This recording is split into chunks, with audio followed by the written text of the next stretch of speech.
Welcome to InfoStream, your daily current. Unsure what to listen to? Turn to us for today's headlines. Stay informed. Trump-Putin Alaska summit raises sovereignty concerns. A potential land swap threatens Ukraine's future. Ukraine maintains firm position in diplomatic efforts. The country continues to prepare for negotiations.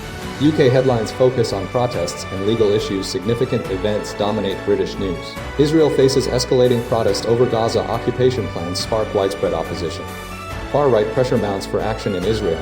Increased calls for a decisive response to Hamas. London sees arrests during Palestine protests. Demonstrations lead to significant arrests. Salmond fallout and Palestine protests top Scottish news. Political and social unrest are prominent. Trump's legal challenges become more overt. The former president's legal battles escalate. Portraits moved to secret stairwell. Trump relocates historical artwork. Tammy nominated for UN role. A new appointment is being considered. Redistricting disputes threaten stability. Political divisions intensify. Sanders urges support for Ukraine amid conflict. He criticizes the Democratic response. FDA official forced to resign. A recent Ouster has occurred. US-China AI rivalry deepens with DeepSeek. The technology is reshaping perceptions. Trump-Putin Alaska summit. A potential land swap threatens Ukraine's sovereignty. Recent news reports detail a critical juncture in the Russia-Ukraine conflict, centering around a planned bilateral summit between US President Donald Trump and Russian President Vladimir Putin in Alaska. The summit's potential outcome, a land swap agreement, poses a significant threat to Ukraine's sovereignty and territorial integrity. The core of the concern revolves around preliminary discussions led by Steve Witkoff, a US envoy, which reportedly explored a proposal for Ukraine to cede portions of the Donetsk and Luhansk regions, alongside the Sumy and Kharkiv regions, in exchange for a ceasefire. This plan mirrors a similar, unsuccessful attempt by former UK Foreign Secretary Neville Chamberlain in 1938, raising anxieties about a repeat of appeasement. Several factors contribute to the urgency of the situation. Russian forces are making incremental gains in eastern and northern Ukraine, encircling key towns like Pokrovsk and Kostiantynivka, potentially forcing Ukrainian troops into a strategic disadvantage. Simultaneously, India and China have been actively engaging with Putin, possibly motivated by concerns regarding sanctions and energy imports. Furthermore, Trump's evolving perspective on Russia, marked by phrases like disgusting and tapping me along, suggests a willingness to engage with Putin without strict adherence to previous US policy. This shift is compounded by the imminent expiration of secondary sanctions, potentially incentivizing Putin to pursue a more aggressive strategy. European leaders, particularly French President Emmanuel Macron, are wary of repeating past mistakes and are actively working to ensure that any agreement benefits Ukraine's interests. The summit's success hinges on preventing a scenario where Ukraine is forced to concede territory without adequate security guarantees. The Alaska summit represents a pivotal moment in the conflict, with the potential to dramatically reshape the geopolitical landscape.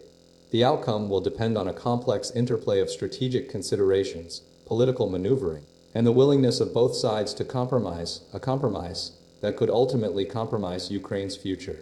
Ukraine's unwavering stance amidst diplomatic preparations, and President Volodymyr Zelensky has emphatically declared that Ukraine will not concede any territory to Russia, a firm stance taken as preparations intensify for a meeting between Donald Trump and Vladimir Putin scheduled for next week. During a video address, Zelensky strongly asserted that any decisions regarding Ukraine's future would be rendered meaningless, dead decisions, if undertaken without Ukrainian input and consent.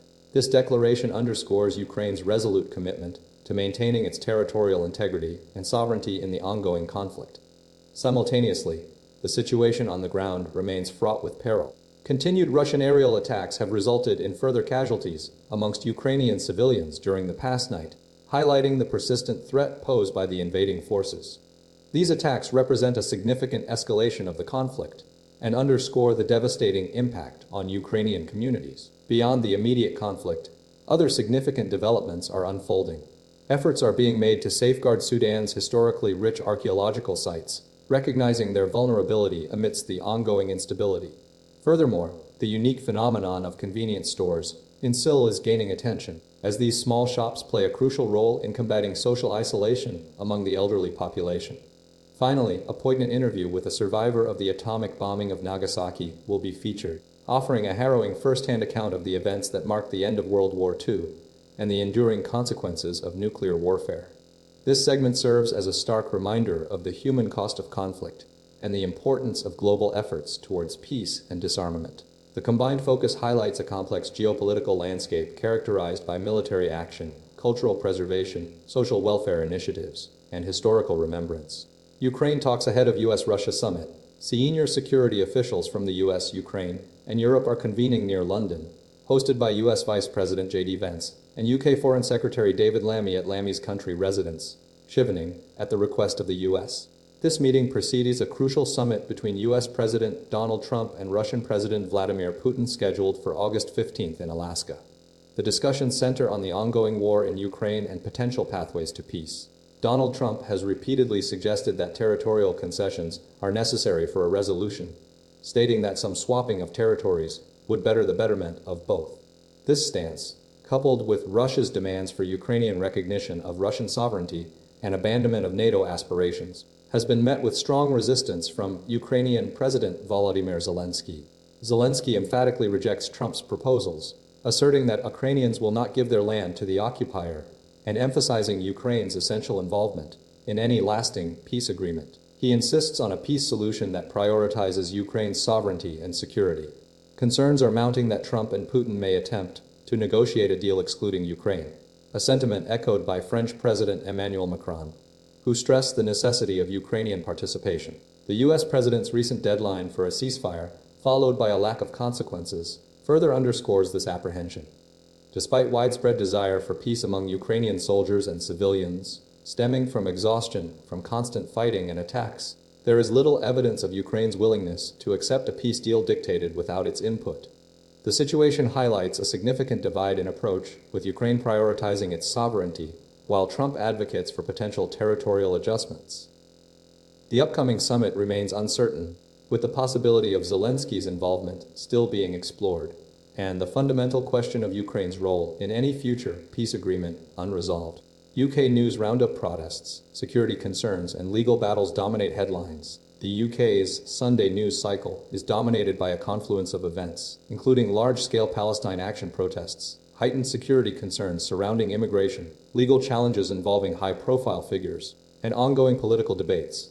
The most prominent story involves over 400 arrests at a peaceful protest in London supporting Palestine action, with images of protesters, including an 89-year-old woman, being removed by police. The Sunday Telegraph reports the arrest of a former Guantanamo Bay detainee, Mozambique, alongside other protesters facing terror charges. European leaders are proposing an alternative peace plan for Ukraine ahead of Donald Trump's upcoming meeting with Vladimir Putin.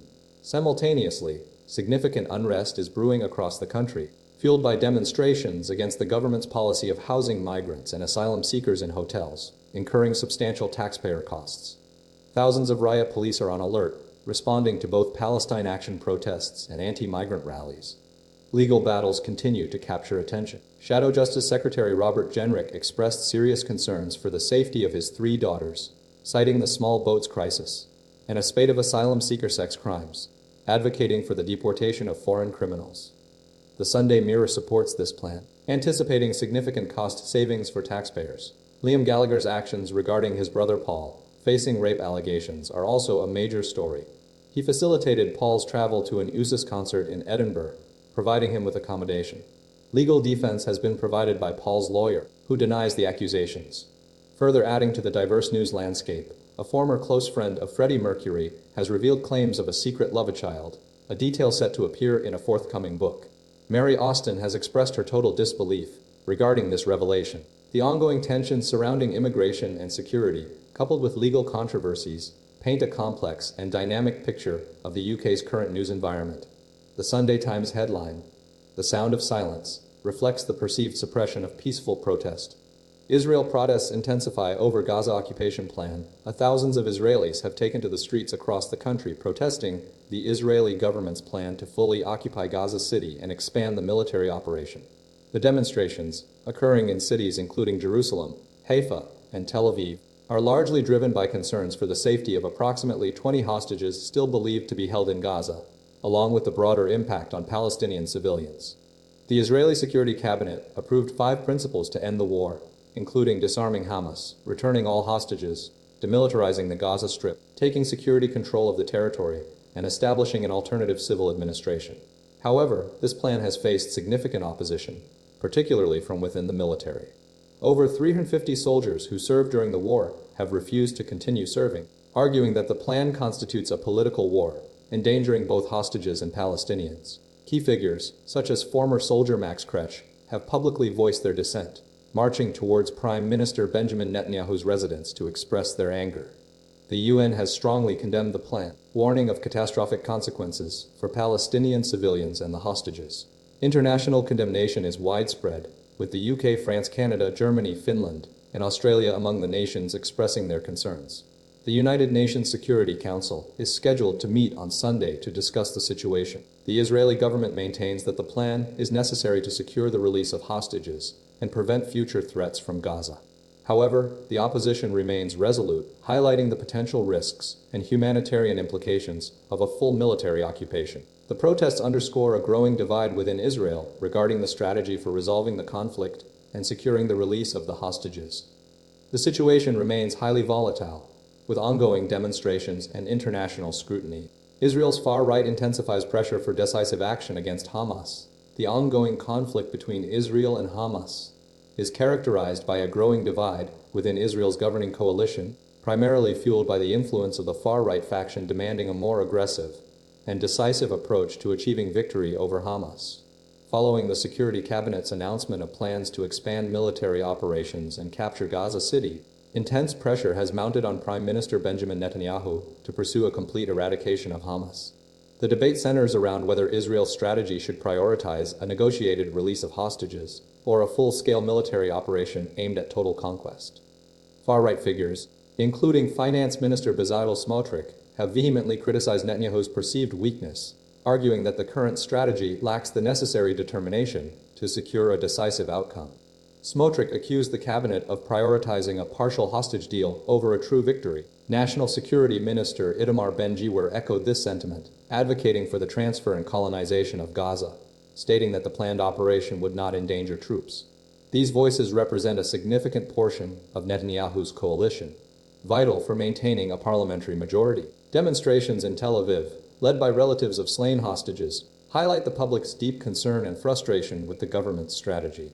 The international community has responded with widespread condemnation.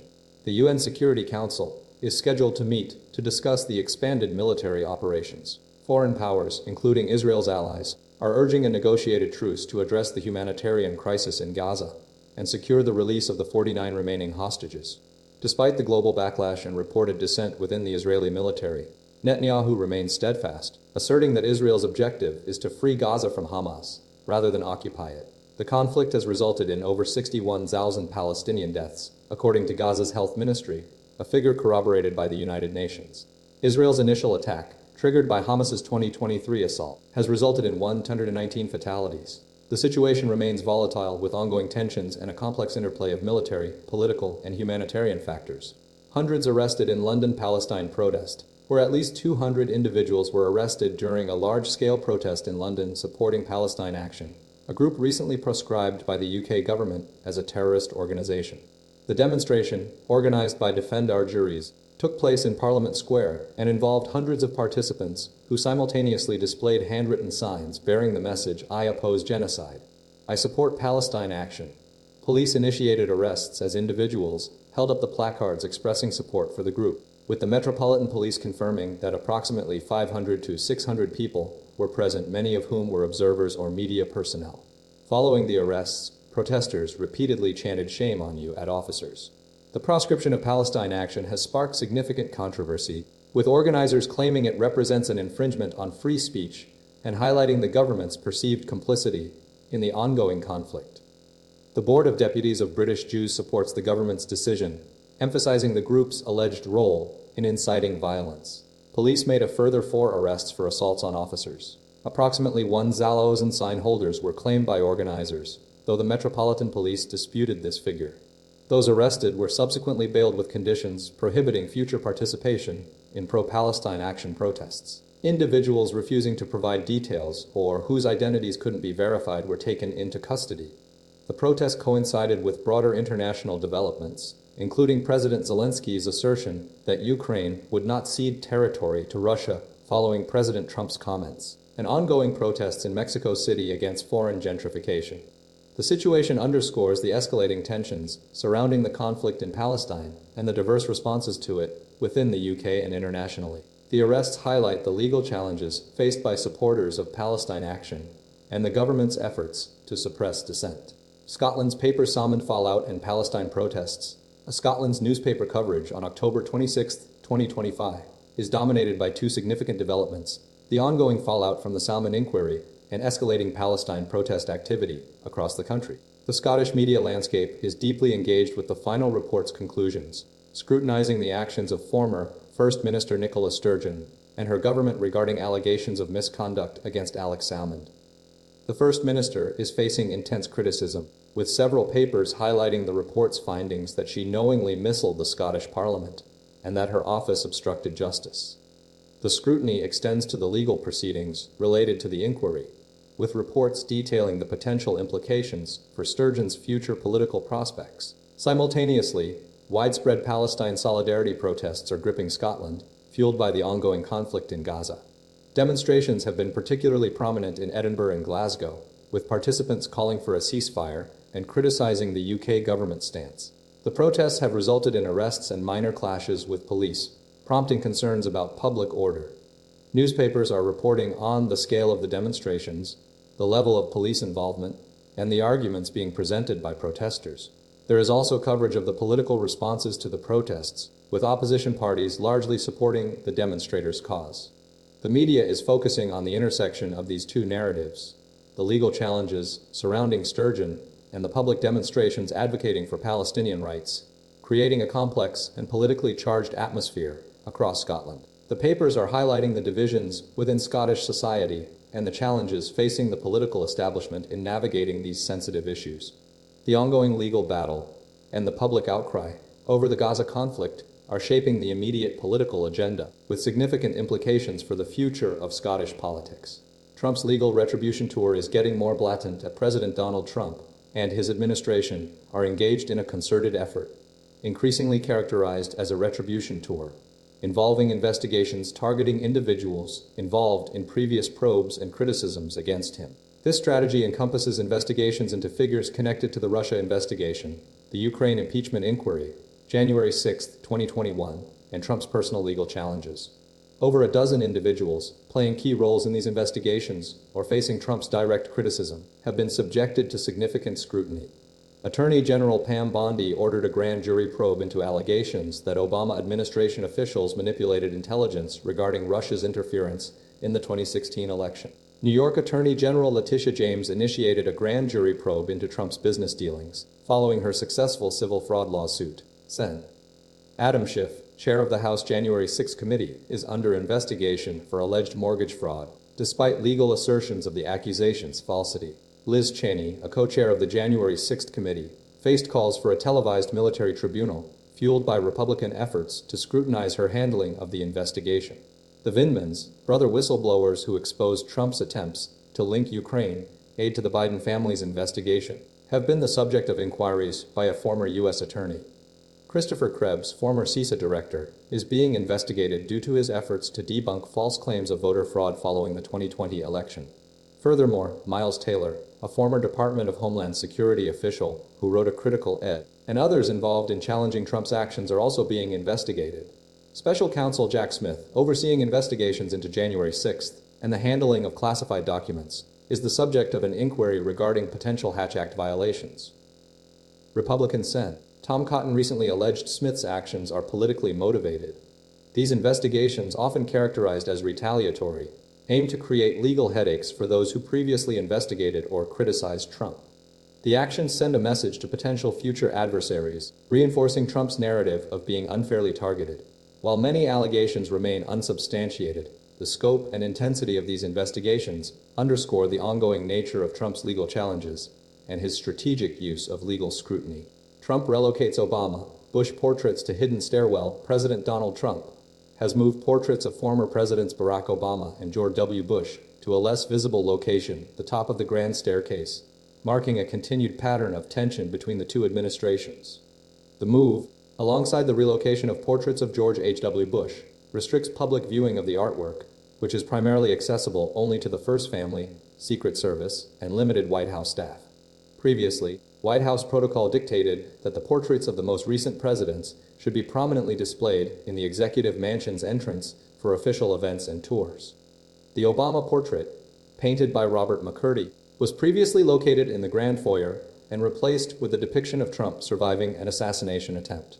This relocation follows a broader trend during Trump's term, including the replacement of Clinton and Bush portraits in the Grand Foyer. The move intensifies existing tensions stemming from Trump's accusations of treason against Obama and his administration regarding alleged Russian interference in the 2016 election. Attorney General Pamela Bondi subsequently ordered a grand jury probe into these allegations. Long-standing disagreements also exist between Trump and the Bush family. George W. Bush has been repeatedly criticized by Trump, while the elder Bush reportedly called Trump a Boward and voted for Hillary Clinton. Despite this, George W. Bush and Laura Bush attended Trump's 2025 inauguration, though they did not attend the post-ceremony luncheon. The tradition of presidential portraits was established in the early 1960s under First Lady Jacqueline Kennedy, largely funded by the White House Historical Association. Prior to this, portraits were often commissioned by Congress, friends, or the president himself. Unveiling ceremonies, inviting predecessors, former staff, and friends and family were a standard practice. The move highlights a deliberate attempt to diminish the visibility of a perceived political rival. The White House Historical Association and Obama's office declined to comment on the relocation. Trump nominates Tammy Bruce for UN deputy role. Donald Trump has selected Tammy Bruce, a former Fox News host and current spokesperson for the U.S. State Department, as the nominee for the position of U.S. Deputy Representative to the United Nations. The announcement was made via Trump's social media platform, Truth Social, highlighting Bruce's performance within the State Department. Trump specifically stated that Bruce has provided a fantastic job while serving in her current role, indicating a level of satisfaction with her work. Tammy Bruce's appointment represents a return to her conservative media roots. Prior to joining the U.S. government, she spent over 2 decades as a conservative contributor on Fox News, a prominent network known for its right-leaning viewpoints. Her extensive experience in broadcast journalism has shaped her perspective and informed her advocacy. Bruce is also a published author, having penned several books that directly critique liberal ideologies. Notably, Fear Itself, Exposing the Left's Mind-Killing Agenda, demonstrates her consistent stance against what she perceives as the damaging effects of liberal thought. The nomination process will now proceed through the Senate confirmation process, a standard procedure for high-level government appointments. The timeline for Bruce's transition into the deputy UN ambassador role remains uncertain, contingent upon successful Senate approval. The confirmation process will likely involve scrutiny from both sides of the political spectrum, given the contentious nature of the current political climate. The appointment underscores Trump's continued reliance on individuals with established conservative credentials, particularly those with experience in media. It is anticipated that her background will be utilized to advocate for the U.S. position within the United Nations, aligning with Trump's broader foreign policy objectives. The Senate's decision will be pivotal in determining the extent of Bruce's influence within the UN. Redistricting battles intensify, threatening political stability. The ongoing and increasingly contentious redistricting processes undertaken by both the Democratic and Republican parties are being widely criticized as detrimental to the overall health of American politics. A prominent Democratic strategist recently voiced concerns, asserting that the current battles over drawing electoral district lines represent a significant problem for the political landscape. The core of the issue revolves around the deliberate manipulation of district boundaries to favor one party over the other, a tactic commonly referred to as gerrymandering. These redistricting wars are primarily occurring at the state level, with state legislatures engaging in intense negotiations and strategic maneuvering to ensure their party's dominance in the upcoming congressional elections. Democrats and Republicans are aggressively pursuing strategies designed to maximize their representation, often prioritizing partisan advantage over considerations of compactness, communities of interest, or adherence to constitutional principles. The process has escalated into a full-blown conflict, with accusations of unfair practices and attempts to undermine the integrity of the electoral system. Both parties are employing sophisticated data analytics and mapping techniques to identify opportunities to draw districts that significantly skew the vote in their favor. The deliberate creation of highly partisan districts reduces voter choice, diminishes the competitiveness of elections, and ultimately contributes to political polarization. Experts warn that this level of political maneuvering is eroding public trust in government institutions and exacerbating the already deep divisions within American society. The focus on short-term electoral gains is overshadowing the long-term consequences for representative democracy, raising serious questions about the future of fair and competitive elections. The strategic use of data and mapmaking is proving to be a powerful tool in the fight for political control, fueling the current redistricting wars. Sanders criticizes Democratic response, advocates for Ukraine support amidst Israeli conflict. Senator Bernie Sanders is vocally criticizing the Democratic Party's perceived abandonment of the working class and advocating for a stronger response to the ongoing humanitarian crisis in Gaza and the broader conflict in Ukraine. Sanders contends that the Democratic Party has lost sight of its core base, particularly regarding economic inequality and the needs of working families. He is pushing for a forceful condemnation of Israeli Prime Minister Benjamin Netanyahu's actions, arguing that Israel has devolved into a pariah state through its disproportionate response to the Hamas attacks and its disregard for Palestinian civilians. Central to Sanders' argument is the refusal to provide arms sales to Israel, citing the devastating humanitarian situation in Gaza and the immense suffering of the Ukrainian people. He believes the Republican Party, led by Donald Trump, is equally culpable, particularly in its support of Putin's kleptocratic regime and its involvement in the largest war in Europe since World War II. Sanders is also directly challenging the Democratic Party's response to redistricting efforts, specifically criticizing the governors of states like California and New York for their attempts to mirror Republican redistricting plans in Texas. He views this as a reactive and ultimately unsuccessful strategy, arguing that Democrats must actively fight back against what he perceives as a deliberate attempt to rig the electoral system. Furthermore, Sanders is urging caution regarding any potential peace deal between Russia and Ukraine, emphasizing the need to protect Ukraine's interests. He believes any agreement must not compromise the needs of the Ukrainian people. Sanders acknowledged his age, stating he will be 84 next month, and pointed to a younger candidate who could potentially take up his mantle in 2028. He remains skeptical of Donald Trump's approach and believes the Republican Party lacks meaningful solutions for working-class Americans. Sanders' overall message is one of resistance, advocating for a renewed commitment to social and economic justice and unwavering support for Ukraine. FDA official returns following Loomer-Led Ouster. Dr. Vinay Prasad, a prominent critic of the U.S. Food and Drug Administration, has been reinstated as the head of the Center for Biologics Evaluation and Research, CBR, at the FDA, following a controversial resignation in July. This decision, requested by the FDA, marks a significant shift after intense pressure from White House officials and activist Laura Loomer.